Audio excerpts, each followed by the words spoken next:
Don't forget to subscribe and press the bell icon to never miss a video from testbook.com.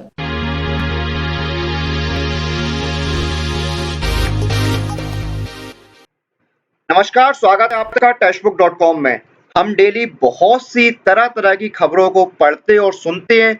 इनमें से कुछ खबरें ऐसी होती हैं जो किसी व्यक्ति विशेष के इर्द गिर्द घूमते हैं, यानी उन खबरों का जो सेंटर पॉइंट होता है, जो केंद्र बिंदु होता है, कोई व्यक्ति विशेष होता है। और हमारा ये जो पर्सनल न्यूज का सेशन है, हम इस सेशन में भी किसी ऐसे व्यक्ति विशेष के बारे में बात करते हैं जो हाल फिलहाल सुर्खियों में रहे होते हैं, चर्चा में होते हैं। और हमारे इस वीक के पर्सनल न्यूज है रवीश कुमार जी। तो हम इस वीडियो में जानेंगे कि कौन है रवीश कुमार जी और क्यों है वो चर्चा में। तो आइए बिना किसी देरी के शुरू करते हैं और जानते हैं कौन है इस हफ्ते के हमारे पर्सनल न्यूज रवीश कुमार जी। तो रवीश कुमार जी इसलिए चर्चा में है क्योंकि 3 जून 2020 को उनको इंडिया का एम्बेसडर नियुक्त किया गया है फिनलैंड में। जी हाँ, on June 3, 2020 Ravish Kumar was appointed as a Indian ambassador to Finland. और वो इंडियन एम्बेसडर के तौर पर फिनलैंड में वानी राव की जगह लेंगे। वानी राव सन 2017 से फिनलैंड में भारत की एम्बेसडर के तौर पर कार्यरत है, पोस्टेड है। तो ये है नोट करने वाले पॉइंट। रवीश कुमार जी को इंडिया का नया एम्बेसडर नियुक्त किया गया है फिनलैंड में और वो जगह लेंगे वानी राव की, जो 2017 से फिनलैंड में भारत की एम्बेसडर के तौर पर पोस्टेड है। अब जरा जानते हैं रवीश कुमार जी की अर्ली लाइफ के बारे में, उनके स्कूल और कॉलेज एजुकेशन के बारे में। तो रवीश कुमार जी का जन्म बिहार के भागलपुर डिस्ट्रिक्ट में हुआ था और उन्होंने दिल्ली यूनिवर्सिटी के हंसराज कॉलेज से अपने बैचलर की डिग्री ली है विद ऑनर्स इन हिस्ट्री। तो ये तो हो गई इनकी कॉलेज स्कूल लाइफ और उनके अर्ली लाइफ को लेकर। अब बात करते हैं उनके डिप्लोमेटिक कैरियर के बारे में। तो देखिए, सन 1995 में यूपीएससी के थ्रू उन्होंने इंडियन फॉरेन सर्विस को ज्वाइन किया था और उसके बाद देखिए यहाँ पर इंडिया के एम्बेसडर नियुक्त होने से पहले वो मिनिस्ट्री ऑफ एक्सटर्नल अफेयर्स में 2017 से स्पोक पर्सन के तौर पर कार्यरत हैं। जी हाँ, मिनिस्ट्री ऑफ एक्सटर्नल अफेयर्स के वो प्रवक्ता स्पोक पर्सन के तौर पर कार्यरत हैं। और इस दौरान उन्होंने बालाकोट जो स्ट्राइक है, जम्मू कश्मीर के पुनर्गठन का मामला है या और जो कई संवेदनशील मुद्दे हैं उन पर भारत की जो राय है उसको स्पष्ट रूप से, भारत की स्थिति को स्पष्ट रूप से दुनिया के सामने रखा। और न सिर्फ स्पष्ट रूप से रखा बल्कि मजबूती से दुनिया के सामने भारत की स्थिति को रखा इन सभी मुद्दों पर जो संवेदनशील मुद्दे थे।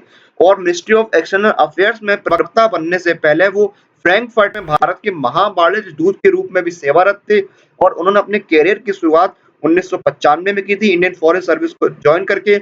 और उनका जो कैरियर है वो शुरू हुआ था भारतीय मिशन में, जो जकार्ता इंडोनेशिया में भारतीय मिशन था। उस मिशन से उन्होंने अपनी कैरियर की शुरुआत की थी। उसके बाद थिम्पू और लंदन में भी उनकी पोस्टिंग की गई थी और उनका जो कैरियर है वो लगभग 25 साल लंबा हो चुका है। और इसके साथ साथ उन्होंने दिल्ली में मिनिस्ट्री ऑफ एक्सटर्नल अफेयर्स के मुख्यालय में जो पूर्वी एशिया की डेस्क है उसकी देखरेख भी की है।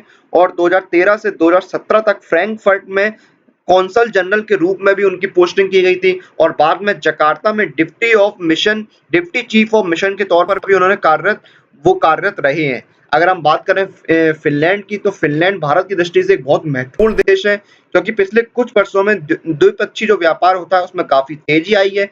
लगभग 35 कंपनियां यानी 30 से ज्यादा भारतीय कंपनियों ने फिनलैंड में जो आईटी सेक्टर है, जो हेल्थ केयर सेक्टर है, हॉस्पिटैलिटी है, ऑटोमेटिव सेक्टर है, उनमें निवेश किया हुआ है।